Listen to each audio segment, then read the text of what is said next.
Chapter 26, Wonderful Krishna.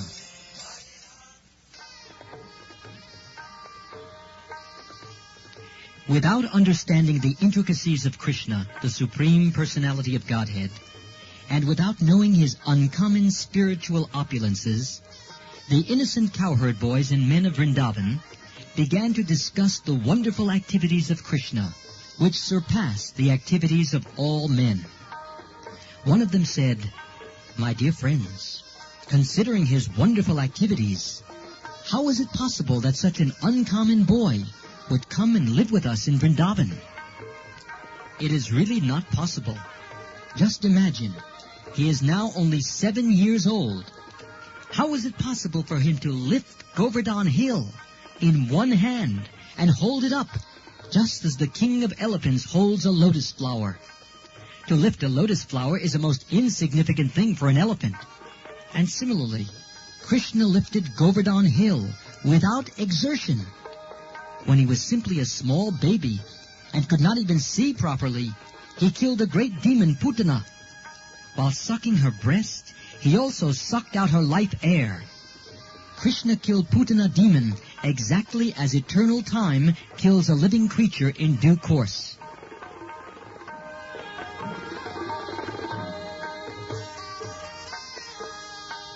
When Krishna was only 3 months old, he was sleeping underneath a hand-driven cart. Being hungry for his mother's breast, he began to cry and throw his legs upwards. And from the kicking of his small feet, the cart immediately broke apart and fell to pieces. When he was only 1 year old, he was carried away by the Trinavarta demon, disguised as a whirlwind. And although he was taken very high in the sky, he simply hung on the neck of the demon and forced him to fall from the sky and immediately die. Once his mother, being disturbed by his stealing butter, tied him to a wooden mortar, and the child pushed it towards a pair of trees known as Yamal Arjun, and caused them to fall. Once when he was engaged in tending the calves in the forest, along with his elder brother Balaram, a demon named Bakasura appeared, and Krishna at once bifurcated the demon's beaks. When the demon known as Vatsasura entered among the calves tended by Krishna with a desire to kill him, he immediately detected the demon, killed him, and threw him into a tree. When Krishna, along with his brother Balaram, entered the Talavan forest, the demon known as Dhenukasura, in the shape of an ass, attacked them and was immediately killed by Balaram, who caught his hind legs and threw him into a palm tree.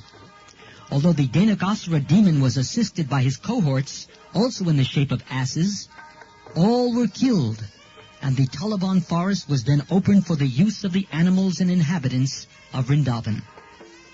When Pralambasura entered amongst Krishna's cowherd boyfriends, he caused his death by Balaram. Thereafter Krishna saved his friends and cows from the severe forest fire, and he chastised the Kaliya serpent in the lake of the Yamuna, and forced him to leave the vicinity of the Yamuna river. He thereby made the water of the Yamuna poisonless.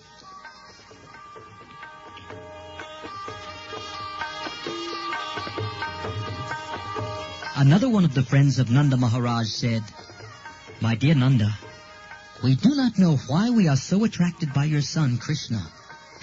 We want to forget him, but this is impossible. Why are we so naturally affectionate toward him? Just imagine how wonderful it is. On the one hand, he is only a boy of 7 years old. And on the other hand, there is a huge hill like Govardhan Hill, and he lifted it so easily. Oh, Nanda Maharaj, we are now in great doubt. Your son Krishna must be one of the demigods. He is not at all an ordinary boy. Maybe he is the Supreme Personality of Godhead."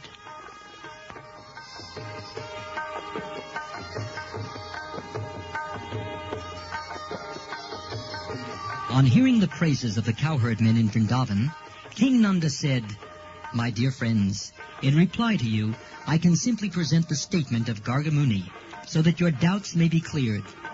When he came to perform the name-giving ceremony, he said that this boy descends in different periods of time. in different colors, and that this time he has appeared in Vrindavan in a blackish color and is known as Krishna. Previously, he had a white color, then red color, then yellow color. He also said that this boy was once the son of Vasudeva, and everyone who knows of his previous birth calls him Vasudeva. Actually, he said that my son has many varieties of names according to his different qualities and activities. Gargacharya assured me that this boy will be all auspicious for my family, and that he will be able to give transcendental blissful pleasure to all the cowherd men and cows in Vrindavan. Even though we will be put into various kinds of difficulties, by the grace of this boy, we will be very easily freed from them.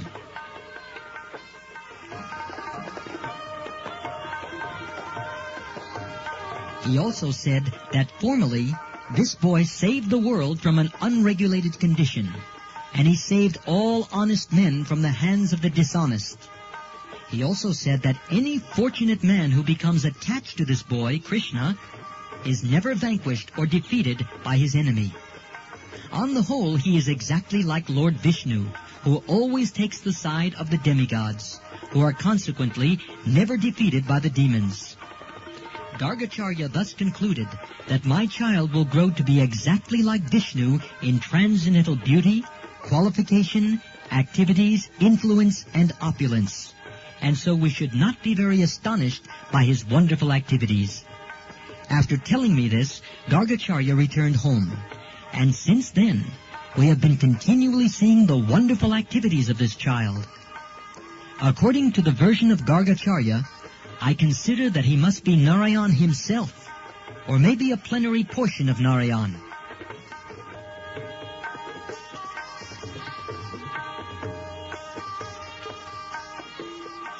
When all the cowherd men very attentively heard the statements of Gargacharya to Nanda Maharaj, they better appreciated the wonderful activities of Krishna and became very jubilant and satisfied.